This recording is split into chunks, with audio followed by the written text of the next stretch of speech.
স্ত্রীকে শিক্ষিকা বানাবেন বলে জমি অবধি বিক্রি করে দিয়েছিলেন এই স্বামী। কিন্তু সেই স্ত্রী সরকারি চাকরি পেয়ে সবার আগে ওই স্বামীর সঙ্গে বিশ্বাসঘাতকতা করল।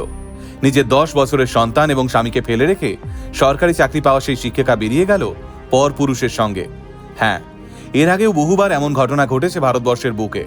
কিন্তু বিহারের আমান কুমার এবং তার স্ত্রী গুঞ্জান কুমারীর এই ঘটনাটা হয়তো তাদের মধ্যে সবচেয়ে হৃদয় বিদারক। কেন বলছি এমন কথা, সেটা পুরো ঘটনা জানলেই বুঝতে পারবেন। আজ থেকে 13 বছর আগে অর্থাৎ 2013 সালে ওয়েডিং ফটোগ্রাফার আমান কুমারের সঙ্গে বিয়ে হয় গুঞ্জান কুমারীর। গুঞ্জান সেই সময় জাস্ট ইন্টারমিডিয়েট মানে ক্লাস 10 পাশ করেছে। বিয়ের পরেই গুঞ্জান নিজের স্বামী আমানকে জানায় সে আরো পড়তে চায়, সরকারি স্কুলের শিক্ষিকা হতে চায়। ব্যাস, এটা শোনা মাত্রই স্ত্রীর স্বপ্ন পূরণের কাজে লেগে পড়ে আমান কুমার। ওয়েডিং ফটোগ্রাফির কাজ ছেড়ে একটু বেশি টাকা রোজগার করার জন্য একটা কোম্পানিতে কাজ করা শুরু করে আমান কুমার।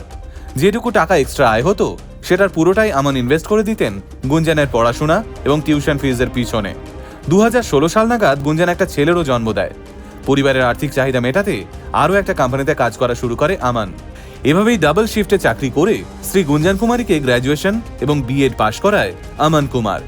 2022 সালে বিএড কোর্সের খরচা জোগাড় করতে নিজের পৈতৃক জমিটুকুও বিক্রি করে দেয় আমান। এরপরেই আসে সেই খুশির দিন। বিপিএসসি রিক্রুটমেন্টের পরীক্ষায় গুঞ্জান কুমারী ক্লাস 6 থেকে 8 অবধি পড়ানোর জন্য শিক্ষিকা হিসেবে নির্বাচিত হয়। ত্রিবেণীগঞ্জে ট্রেনিং এর পর গুঞ্জানের পোস্টিং পড়ে বিদুপুর ব্লকের একটা স্কুলে।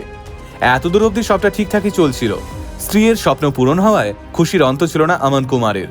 কিন্তু আমান তখনও জানতে পারেনি এই ট্রেনিং পিরিয়ডে গুঞ্জানের সঙ্গে একটা অবৈধ সম্পর্ক গড়ে ওঠে তার কলেজের বন্ধু প্রেম প্রকাশের। ধীরে ধীরে সেই সম্পর্ক আরো গভীরতা পায়। আচমকাই 2025 সালে জানুয়ারি মাসে ছেলেকে স্বামীর কাছে পাঠিয়ে দেয় গুঞ্জান। আসলে গুঞ্জান যেখানে চাকরি পেয়েছিল সেখানেই সে ছেলেকে নিয়ে বাড়ি ভাড়া করে থাকতো।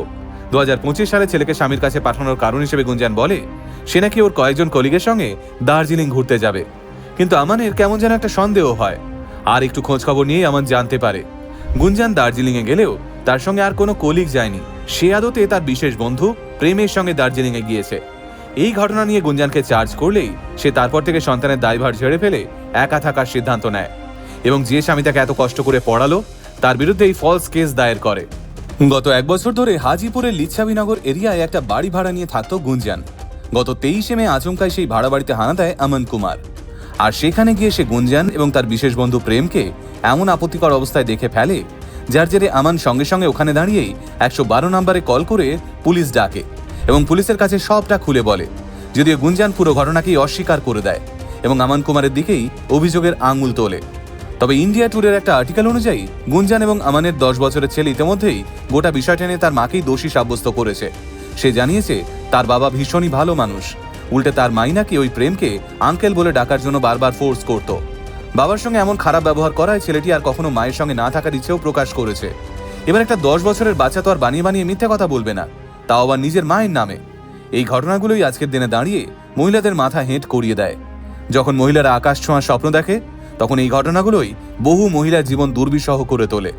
বাড়ির লোকের এই ঘটনাগুলোকে উদাহরণ হিসেবে তুলে ধরেই মহিলাদের পড়াশোনা করতে দিতে চায় না, চাকরি করতে দিতে চায় না। তাই গুঞ্জান কুমারীর মতো মহিলারা খোদ নারী জাতির কাছে একটা বিপদ। গোটা বিষয়টা নিয়ে আপনাদের কি মতামত সেটা অবশ্যই কমেন্টে জানাবেন। এই বিষয়গুলো নিয়ে আলোচনা হওয়াটা দরকার।